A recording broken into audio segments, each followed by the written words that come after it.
Before we get started, we'll do the recruiting in a couple of days, so we'll talk more about that then, but I'll go ahead and open it up to any questions.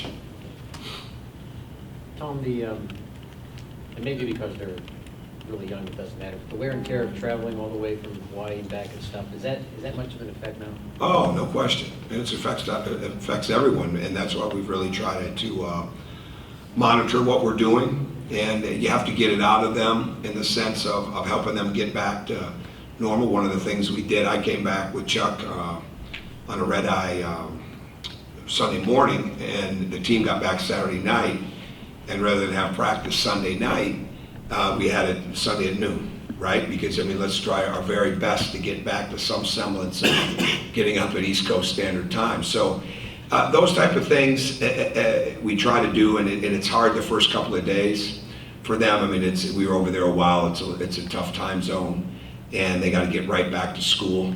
So to me, it's important that they try to get some sort of normalcy, even though you know there really isn't going to be any. And you hope that by sometime tomorrow that they really feel back to normal. But they've practiced really well. They've been incredibly energetic. But there's no question they're still recovering from the travel, the time zones. The jump in the polls, how, and I know it's way early, but how, I don't know if satisfying is a word, but does that have any effect on No, I don't think so. No, I don't think, I'm not even completely sure what all those polls, I mean, where we're at in it, because it's just not, it's not anything we really talk about. I'm sure they know and are aware of it, and just like when guys get awards, they're aware and they know it, but that has no bearing on what it takes for us to improve. And I think the whole key that you want inside of your program is that the standards that they set are the most important standards, not the expectations on the outside or what somebody thinks or what somebody writes in a poll, or votes in a poll, I should say, but that the standards that they set, and how can we keep getting better. And we just try to stay as absolutely centered and focused on that as we possibly can. You mentioned yesterday that you felt that there were some people who slept on Curtis, I guess, as a prospect coming up. Did you mean that in a recruiting sense, or maybe just in like a game plan sense? No, not a game plan sense at all. No, I don't know about recruiting. I just think more, with the national rankings and things of that nature, and he was surrounded by some other good players. That's what it was. But we've had numerous guys. I mean, if we say they slept on Curtis, I mean, then they were Rip Van Winkle on OG, right? I mean, it's just kind of a point of reference that I'm not sure he got the respect. And OG came on the scene a little bit later, but Curtis has been on that scene a little bit, and I think he's got some high level talent, but he's also got a real toughness, and he's played in some big games. And with that being said, he's got a long way to go to get better, and we just pointed a lot of that out on the film. But to me, the most important thing is that he's played in those big games over a period of time in high school and AAU. He's been in some big environments, not a bigger one than he was in the other day. But that stuff has helped prepare him, and he's a very poised, centered person, and we have nothing to do with that. That's all his family. All we want to do is continue to expand it, all right, and enhance it. But we've really got some excellent young men, and we just want to do the very best job we can do with helping them grow, and Curtis is just like that. Go ahead, Jeff. With Juwan getting 10 boards, going back and watching it looked like some of them were pretty competitive situations. How much better was he rebounding than last year after you go back and watched it? No, I wouldn't be able to compare it to last year. I think he's always been pretty aggressive. I mean, he's working very hard on the rebounding. He does so many things.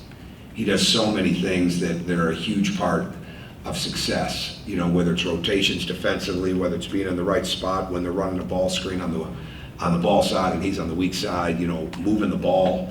And again, he's a guy that he's played as little as, when it comes to contact, as any of them, with the exception of Freddie. So it's going to take even more time for him to get that much more comfortable with it. But as far as aggressiveness, rebounding, defensively, I picked the tape apart a couple of times. I can't even remotely come close to telling him what he did wrong in a couple of those drives where he was called for fouls. I mean, he couldn't have played it any better.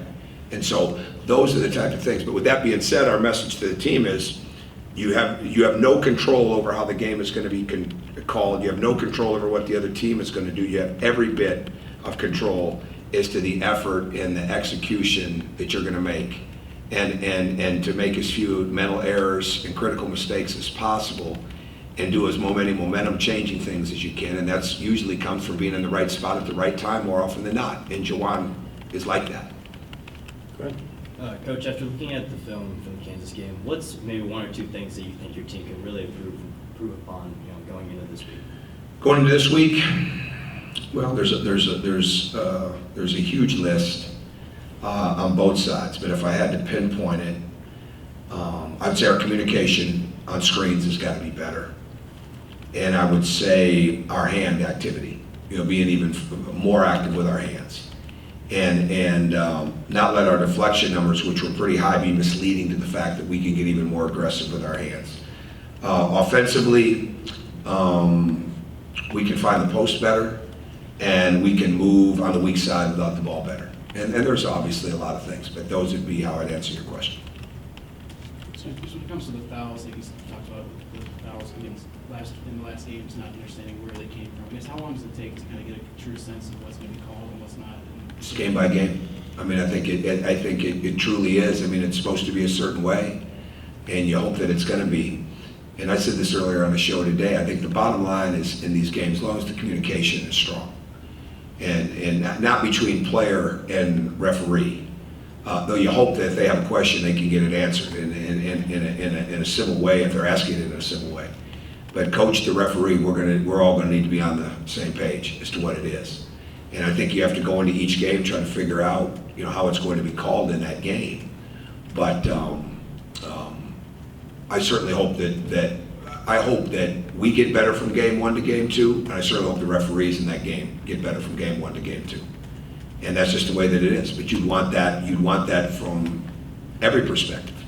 So again, like I said, I'm no closer to understanding how the game was officiated. I mean, what a foul was on verticality versus what it wasn't from that game. And I don't know how Bill or any of the other coaches feel. But again, it's new rules, and that takes time. And I have that is no disrespect towards the officials whatsoever, okay, at all, none whatsoever. It's a matter of really learning and understanding the rules. But you want everybody to improve. Alex? What did you think of Josh in his first regular season? Got to be better defensively. Did a great job of attacking. Missed some shots that he would make. Played with some veteran savvy for a guy that hadn't played in a long time. Did a very good job with that, but he can get a lot better. And he can get a lot better defensively, he can get a lot better with his ball pressure. He can get a lot better getting the ball up the court even faster. He can get a lot better moving without the ball.